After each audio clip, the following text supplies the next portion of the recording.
Hello there everybody and welcome back to my channel. Today we're going to be exploring this wonderful world that I've downloaded off of the Minecraft marketplace known as Immersion London, which is a fantastic creation of a very accurate portrayal of some of London's most famous iconic buildings. We're going to be looking at the Palace of Westminster here. We're going to be looking at Westminster Abbey. We're going to be looking at Buckingham Palace, and we're also going to be looking at the Tower of London. So do stay with me as we explore these various different worlds in Minecraft. Before we head on, please subscribe and give me a like, and yeah, just let me know what you think of the video at the end.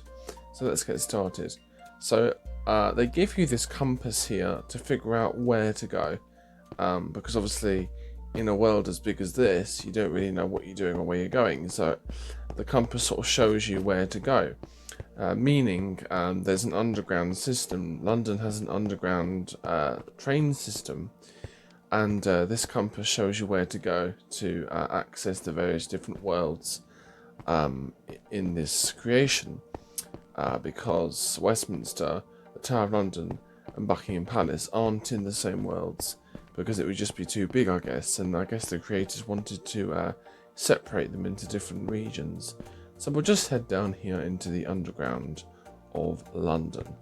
London's underground. We have a piano here, and then we have. See, it looks quite. To me, it looks quite accurate. I mean, I've only been to the London Underground a handful of times, but it looks quite accurate to me. But naturally, the first place I want to see is Buckingham Palace. Being a little bit of a royalist myself, I do enjoy looking at the old palaces of London, and yeah, so naturally we're going to be looking at Buckingham Palace first.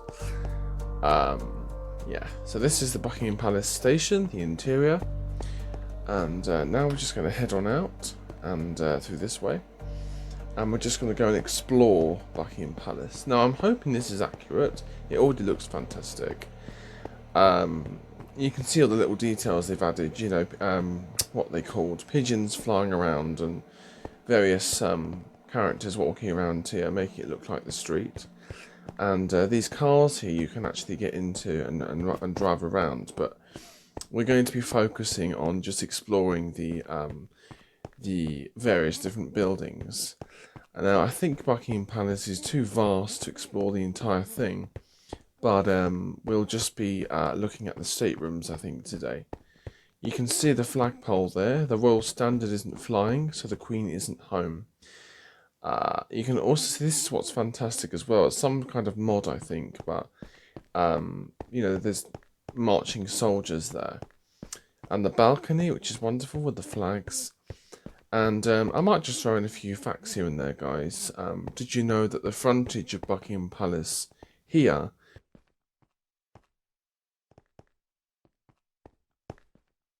it was quite a later extension to Buckingham Palace? So it was built during the reign of Queen Victoria, and then when her son, Edward VII was on the throne, he redecorated this frontage here. From being a very Victorian facade to being a much more classical imperial facade. And Victoria added this wing because her family was growing all the time. They had loads of children, so Victoria needed more space to house her children. If you didn't know also, guys, we'll look at it in a minute, but this central room here on the balcony is actually a room decorated in the chinoiserie style. So it's a Chinese interior, which is quite popular at Buckingham Palace in the staterooms. So I'll just wait for these guys to move out of the way, and then we can head on through. So if you didn't know, people, when if you've ever been to Buckingham Palace, or you've seen it in pictures, this facade here is a much older part of the palace, and originally this courtyard would have been open, so this wing here wouldn't have existed in George IV's time when Buckingham Palace was actually built. Because George IV was son of George III, and George IV originally lived in Carlton House, but then he knocked that down and wanted to build Buckingham Palace instead, even grander than Buckingham house, which it was before, which was home to his father. And then when George IV moved in, he created Buckingham Palace. And then when Queen Victoria moved in, it was made the official sort of residence of the monarch in London. So yeah, it's all really little fascinating bits and pieces here. But so far it looks very accurate, I think. Also over here, so to the right of the central facade here, are actually the royal apartments, did you know, on the first floor. And even the Queen herself lives in the back of the palace, on the right here, on the first floor, in a series of sort of apartments. That's where the royal apartments are. That's where Prince Philip lived. Sadly, he died recently. But that's where he would have lived, next door to the Queen, in a set of his own rooms, in that wing there. Just a little fact there, guys. So we'll just walk in now. Enough talking, let's go in and explore. So, let's have a look. This is the principal entrance to the palace. Any head of state will enter the palace through this way. We have the lower marble hall. The floor was actually lowered in this room to make the ceiling higher, because it was quite a low room to start with. And then we have the lower gallery here, which is nice. Very simple, but it's still very nice.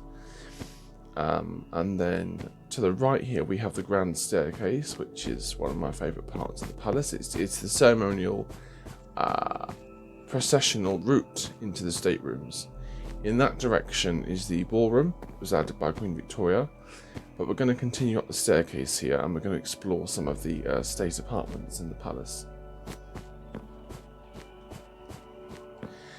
This is what's known as the Green Drawing Room, and it's lovely. It's very detailed. I think they did a great job with all of these interiors. For the life of me, I can't remember who built this project. I do apologise, but you did a fantastic job in creating Buckingham Palace. But this room, yeah. So this is the Green Drawing Room.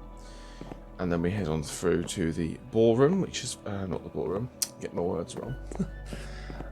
This is the throne room. Sorry.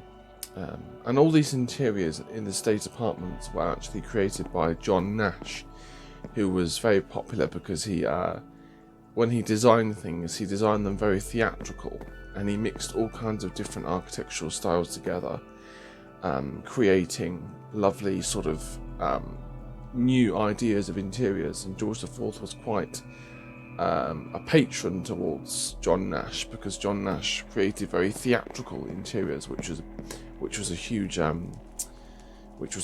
sort of interest of George IV's, because as we all know, if you do know about him, he was a very prolific palace builder. So here is the thrones. One for the Queen Elizabeth II and one for her consort Prince Philip. And then around the room would have been various other thrones from previous monarchs. So then we'll pass on through to the art gallery, as I call it. I don't know what its official name is, but I know that it's some sort of gallery with very, very expensive pieces of art in there, including Caravaggio, I think, and Rubens, I believe, but I don't know all my artists, but I know they're very, very expensive pieces of art in this hallway. Right, we'll go to the music room, just here. So this is the central room in the back of the palace, which is also part of the state apartments. The music room. Again, it's wonderful. You know, it's really great. With me, you know, I sort of build things enormous, you know, to add in a lot of detail, but when you build things more simplistic like this, it's still very charming, and you know, it's a great piece of work, really.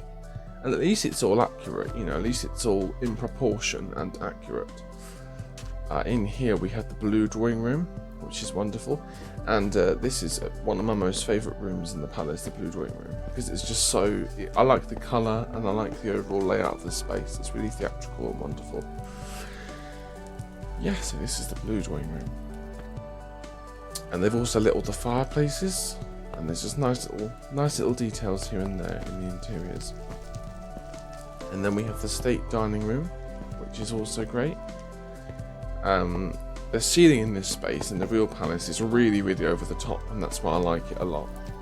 And then we look at the white drawing room. which was a popular room of Queen Elizabeth II. There's lots of photographs taken in the White Drawing Room. In her younger years. Again, it's lovely. It's very, it is simplistic, but it's still, it's still very well done.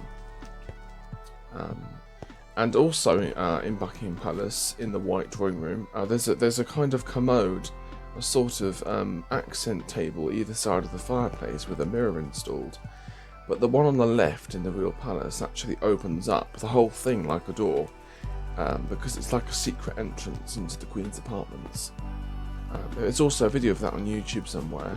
I just find little things like that fascinating, And then let's go and have a look at the ballroom. I think it's in this direction, I believe.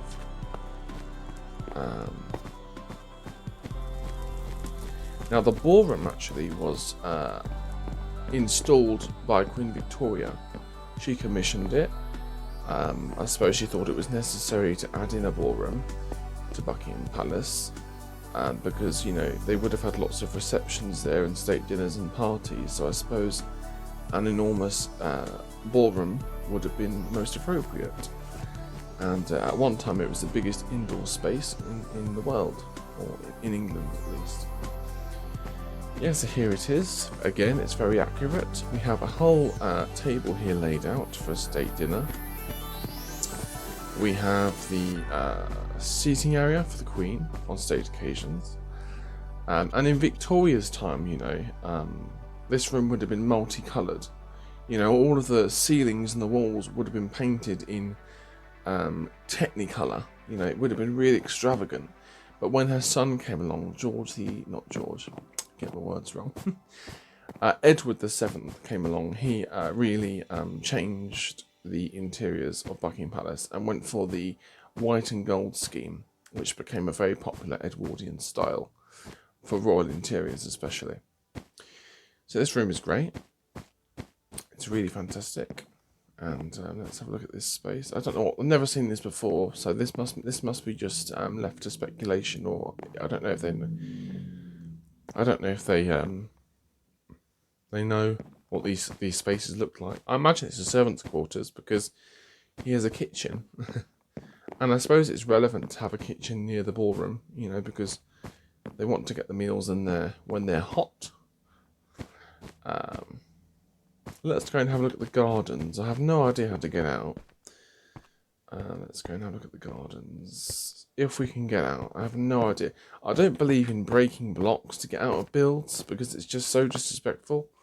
I always, want to use some sort of escape, whether it's a door or a window. And there's another extension there on the wing. We'll just fly into the garden and take a look at the back facade of Buckingham Palace, which is, I don't think it's that common.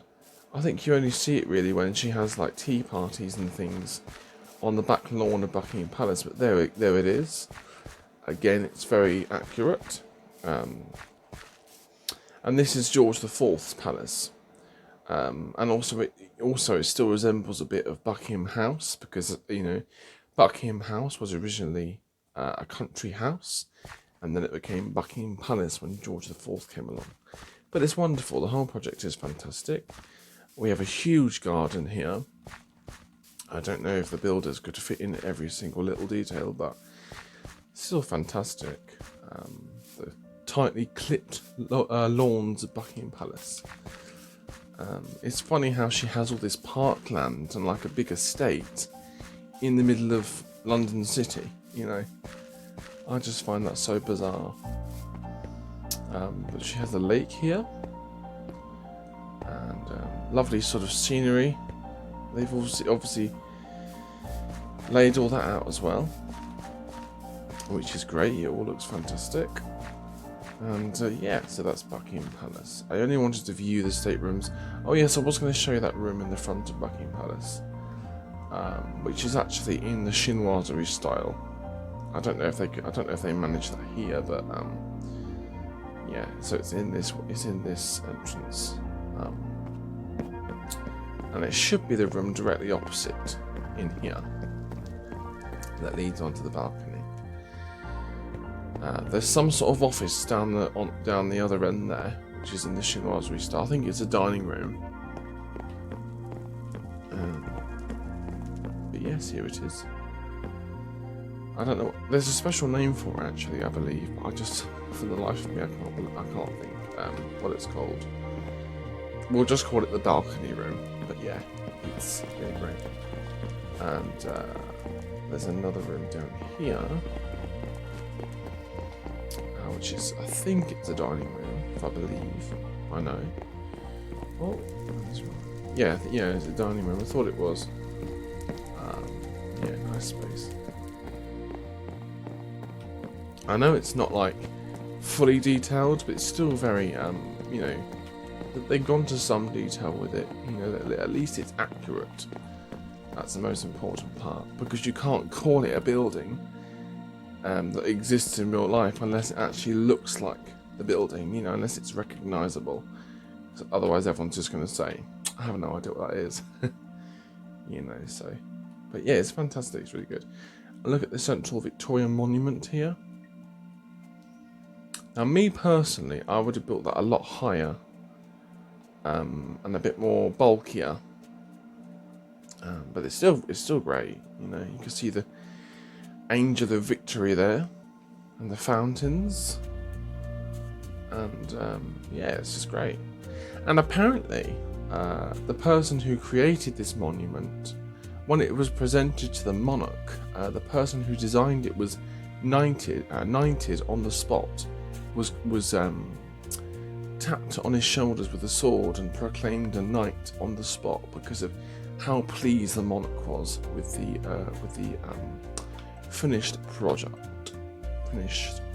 finished product of the Victorian Monument.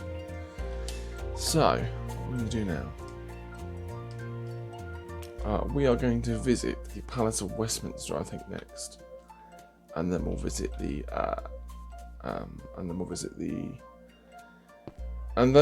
Tower of London. I hope I'm not talking too much, guys. I like to talk a little bit about facts and things, because to me it's all very fascinating, really. So here we are back in the underground, and now we're going to explore the Palace of Westminster through this way.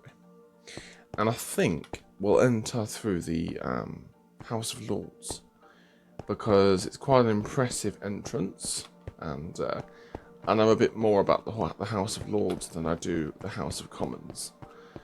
You know, you find that in various documentaries they talk about the House of Lords more because, well, I mean, in the ones I've watched, they talk about the House of Lords more, and all the interiors and things like that. So here we are. We'll just visit I can't speak. We'll just visit this hall here. I think it's called St George's Hall. I might be wrong, but I do know that George IV had his coronation, either his coronation or his coronation reception in here, and I think it's one of the oldest rooms in England. I think it is one of the very few surviving parts of the Palace of Westminster, because I know from sort of research that in my favourite era, the 18th century, the Palace of Westminster was a collection of very old buildings, you know, dating from various different centuries in history. And when it all burnt down, this was one of the spaces that managed to survive. And then the rest of it was built in sort of the Victorian times, you know, as a singular building. But there's still spaces like this that do exist from the original Houses of Parliament. And apparently George IV had one of the grandest coronation ceremonies ever. He made special requests so that all the people in attendance would dress up in period costume. And I think George IV's shoes exist from his coronation, which look like something from Versailles. You know, they're heavily detailed slippers for the king, but they're very nice. If you like looking at little things like that. And then we'll head up here to the raised platform.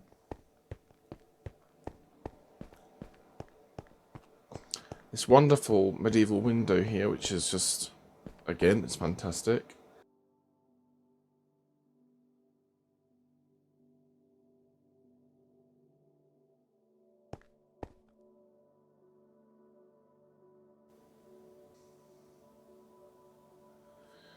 And then we have, what else do we have? I don't know how to walk around this place. Yeah, we're going from the other way because I don't know what I'm doing. We're going from the other direction. So we got the entrance of the House of Lords through the Victoria Tower just here. We're going through this direction. And there's a huge chunk missing. Oh, it's loaded, okay. Right, so this is the entrance of any visiting head of state, such as the Queen, would enter through here. When she opens Parliament, she would enter through this way in. And it's a procession. It's a ceremonial route into the Houses of Parliament. We'll go up here. I imagine this is some sort of ceremonial entrance. And then we'll go this way. See, this is great. This really gives you a good idea of what the interiors look like in the House of Parliament. Really, really elegant, really. And it is called the Palace of Westminster, so I suppose they wanted to make the interiors, you know, palace-esque, you know. And then we'll go through. My dad's always saying things like they've got so many bars in the Palace of Westminster, and I imagine they do. I imagine all the MPs and people who are finished doing their speeches and whatever in the Commons or the Lords would, on their breaks, would go for a glass of whiskey. I wouldn't be surprised, you know, if they actually did that. And then we'll head through here. So this looks like the House of Lords, and then we see the central throne here, which is where the monarch would sit when she visits, when she would read her speech and what have you. And it's a great space. It really is detailed. You know exactly what it is. You know, I suppose you don't have to make the interiors that detailed to know that, you know, to know what they are. When you've got them like this, you know, even if it is a bit more simplified, you still know exactly what it is and where it is, you know, because they've got the proportions perfect, and it's just a great space. So we'll walk through here. I don't know if we're in the central bit here or not. I don't know what's down here. I don't know where I'm going in this place. Nice little office here. And then we'll go back up, and I think we'll take a look at the Commons now. Yeah, I think I'm correct there. In this central piece in the Houses of Parliament, in the Victorian times, ventilation and things like that became a problem in the House of Parliament because there was no sort of system of airflow. So the architects decided to build this huge central pointed kind of like glass structure, like a tower, where that ceiling is. It's covered up now. Back in those days, they built this huge glass tower thing to help with the ventilation, but it ended up being no good. So they covered it over with the ceiling. And then we'll just go down here, and we'll explore. I think this is actually that space. I might be wrong, but I think this is that space.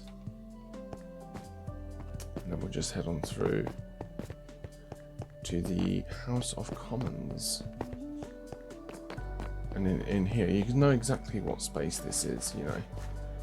You know, just from one glance, you know exactly what room it is. It's really fantastic. You know, they've really captured these interiors so well in this project. It's just great, you know, really, really great. That's where the, what do you say, Mr. Speaker, he would sit there. And he is relevant when it comes to the House of Commons, because if the debates end up getting too heated, the Speaker is needed to sort of say order and get them to calm down, you know. And if they don't, then he has to kick them out of the chamber, because the whole point of having debates in Parliament is to do it in a civilised manner, you know. So there always needs to be someone present to kind of keep the situation under control. And we'll just go down here. And back in the day, I don't know if they exist now, I think one of them exists, but very high people who were in attendance at Parliament, like the speakers, would have had a house built somewhere in the Palace of Westminster, almost like a mini palace. You know, they would have had like a sort of big grand bedchamber, and you know, it would have been like a sort of a well-sized residence with lots of sitting rooms. I think one exists today. I'm just walking around here. I have no idea how to get out. I have no idea. Oh, here we go. I think this is it. Either that or I'm going to the basement. I have no idea. Nope, I think I've gone the wrong way. Oh, here we go. Right. So now, I think our last stop is the Tower of London. The Tower of London. We'll go and visit there next. Which is a fascinating building. I think it's actually one of the oldest. Oh no, we was going to look at the what's it called? I don't know. It's called the I want to call it the Westminster Church, but that's not what it is. It's I said it a minute ago.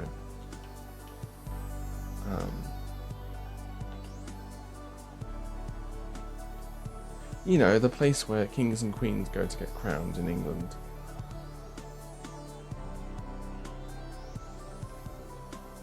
It's beautiful. You know what? It actually looks a bit like Notre Dame. Really wonderful building. I'll just see if I'm recording still. Yes, I am. Westminster Cathedral. I think that's what it's called. I can't think of that for the life of me. But yes, here we are. So when kings and queens go to get crowned, they come in here.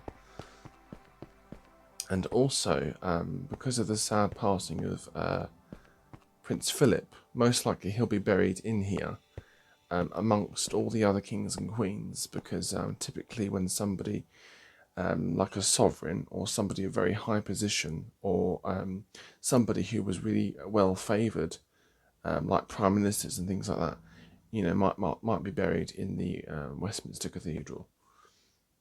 But the Queen was crowned in here. The Queen was crowned in here.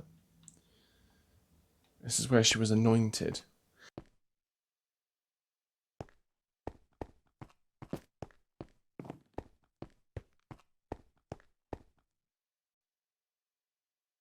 In France, I read about it the other day. I don't know if I'm completely right, but I think I'm moderately correct.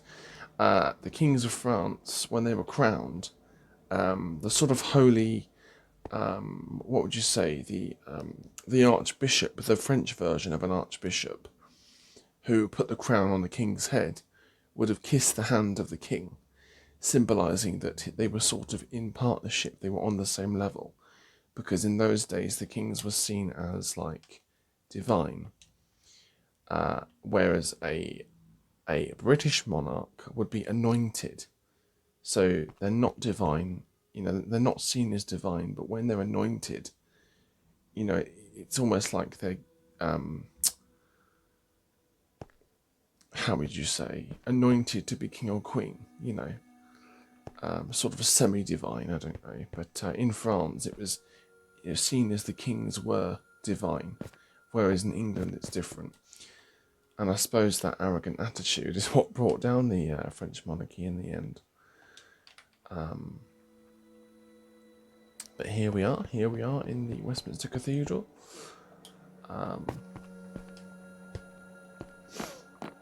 We'll just go in the back here. I believe there's actually some sort of old council chamber in here, or is it the Houses of Parliament?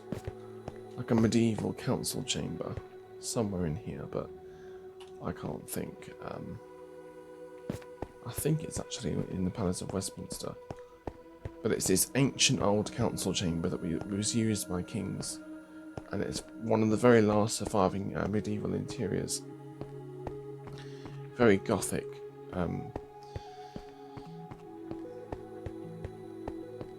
But again, this project is fantastic. I can't say much more about it. You know, it's just really good. Really well thought out, well planned. It's just great, you know. I'd love to visit all these places in real life eventually.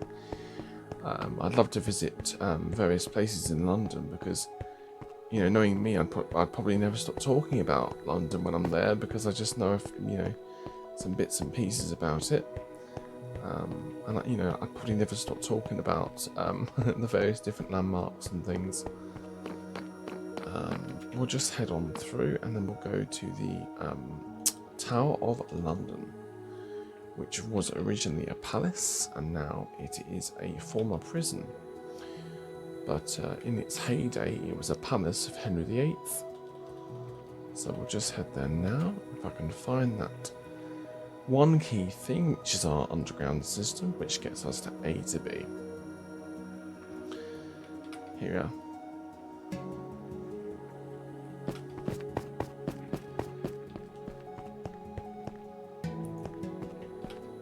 I've actually been on the London Underground, and it is incredibly, for me anyway, it's incredibly claustrophobic. You know, because I'm the sort of person that doesn't like crowds, doesn't like a lot of people hanging around. So it is incredibly claustrophobic. Really busy, obviously, you know. But here we are at the Tower of London. We have all the symbolic poppies laid out, which is a fantastic little detail. Originally, this area around the castle would have been a moat to ward off any kind of intruders. With such a complex building, you just don't know where to enter it. But I will find a way.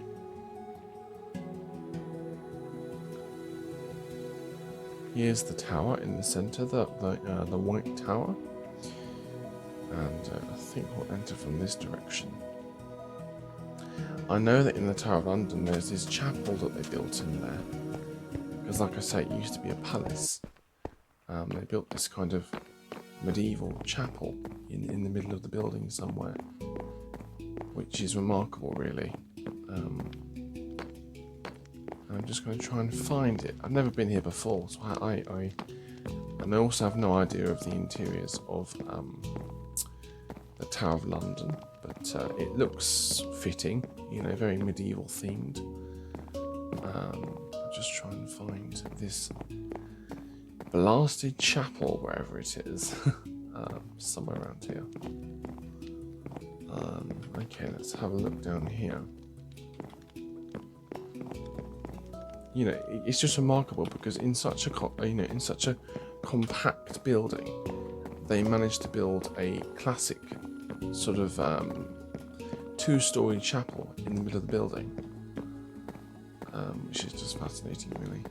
Here it is. I think this is it. Oh no, I can't find it. Okay.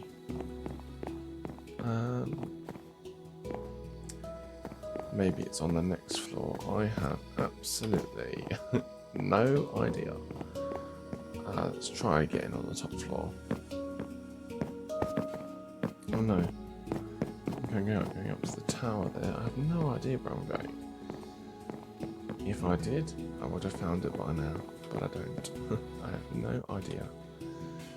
There's a nice little bus there. Let's have a look.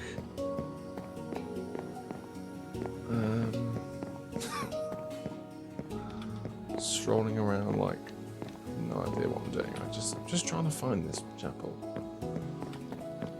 I know it's in here somewhere, but the question is, where? It's just corridors, isn't it? Really, Tower of London.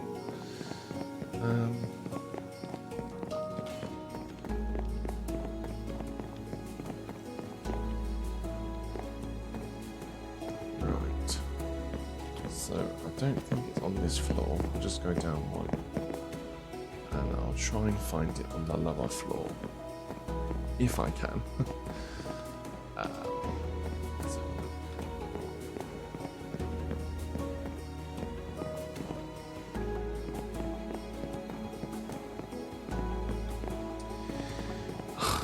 This is a nightmare. Where is it?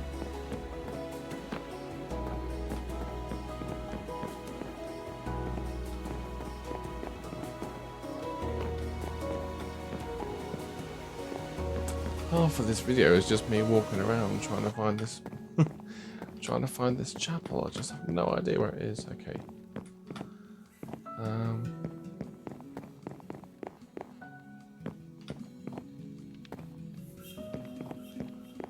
That's not it, no. That's a bedchamber. I think that's actually the king's bedchamber there. I'm pretty sure that is. With the big grand bed, you suspect that it was the king's bedchamber. There's not many royal interiors left in the Tower of London because, like I say, it was converted into a prison.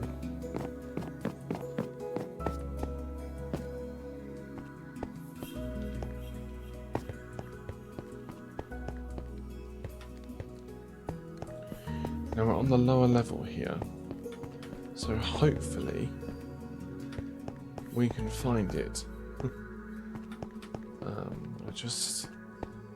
I'm not having much luck really.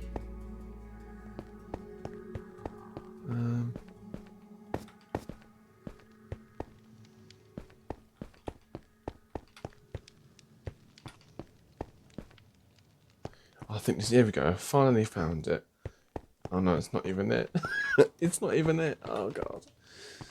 Where is it?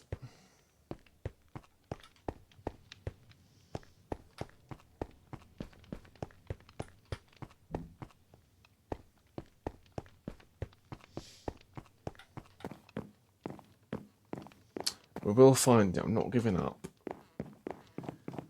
It's got to be in here. I know there's a chapel in the Tower of London somewhere.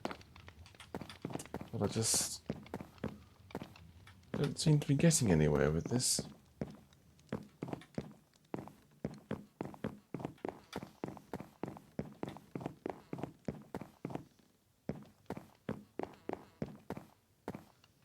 No, I'm just going around in circles now. Where is it?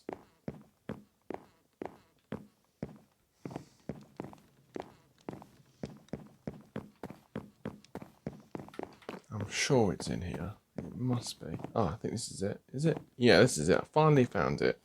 This is the chapel in the Tower of London. I knew it was here. I didn't give up and I found it. Here it is. Yeah, so they've managed to build this chapel in the real place. They've managed to build this sort of classical chapel in the middle of the Tower of London.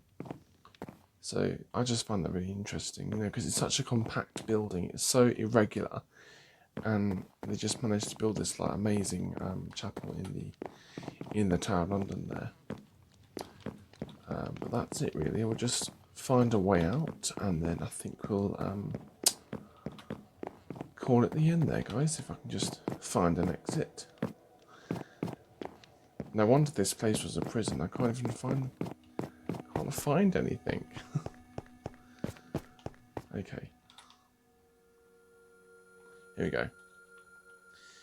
And then just a brief look at some of the surrounding buildings here. It's really great though. All of it's good, you know. All of it's really magnificent. They've really done the project well.